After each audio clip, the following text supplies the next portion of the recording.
Next numerical देखेंगे 12.8 का question.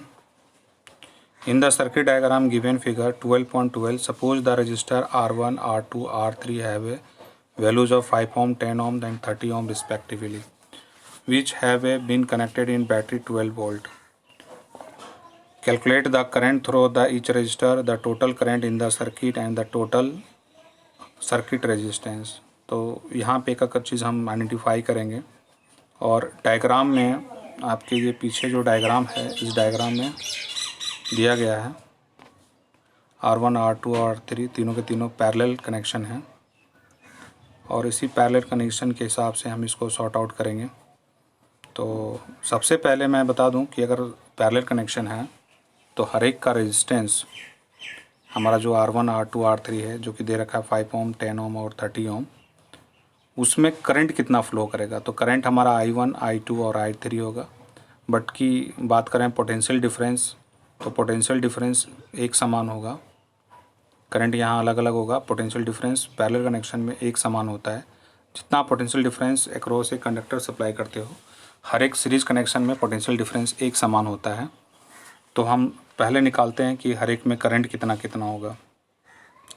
तो चलिए निकालते हैं। तो सबसे पहले जो फॉर्मूला हमारा बनता है उस फॉर्मूले को देखेंगे कि करंट अगर हमको निकालना है तो I = V by resistance in each case.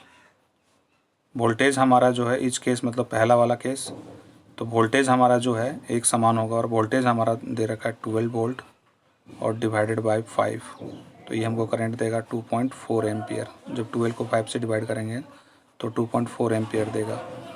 दूसरे वाले केस में I1 हम निकाल लिए हैं। I2 अगर हम निकालना चाहेंगे तो V बाय रेजिस्टेंस ऑफ 2, तो वोल्टेज हमारा हो गया 12 डिवाइडेड बाय 10 तो हो जाएगा 1.2 एम्पियर। तो दूसरे में करंट निकलेगा हमारा 1.2 एम्पियर। अगर हम करंट 3 निकालना चाहते हैं I3, तो I3 के लिए हो जाएगा V बाय रेजिस्टेंस 3। तो वोल्टेज हमारा 12 है और डिवाइड करेंगे 15 से, 3 बार में काटेंगे तो 4 हो गया, 4 तिया 12, 5 तिया 15 और 4 को 5 से डिवाइड करेंगे तो 0.2 एम्पियर हमको करंट निकाल के देगा। तो हमने तीनों फेज में करंट निकाल लिया है हर एक रजिस्टर का। अगले क्वेश्चन में पूछा गया the total current in the circuit. तो टोटल करंट अभी हमने सबका अलग अलग करंट निकाला। 2.4 एम्पियर पहले करंट का, दूसरे करंट का हमने 1.2 एम्पियर निकाला और तीसरे का 0.8 एम्पियर निकाला।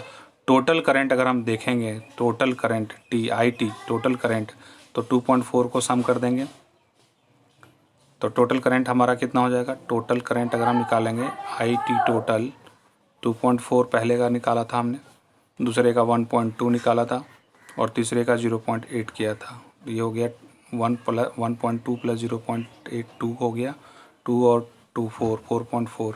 तो जो नेट टोटल करंट होगा वो 4.4 एम्पियर कंज्यूम करेगी। तो आप लोगों को समझ में आ गया होगा टोटल करंट। अगले क्वेश्चन में पूछा गया है द टोटल सर्किट रेजिस्टेंस। चूँकि रेजिस्टेंस इक्विवेलेंट हमको निकालना है तो इक्विवेलेंट रेजिस्टेंस पैरेलल में होता है तो 1/RE = 1/12 1/5 प्लस 1/10 प्लस 1 अगला है हमारा कितना 30। तो अगर हम LCM लेंगे तो 30 LCM आएगा तो ये हो जाएगा 6 5 6 13 10 3 30 और 30 का हो जाएगा 1। तो इसको सम अप करेंगे तो फाइनली हमको देगा 6 3 9 1 10। तो हमारा इक्विवेलेंट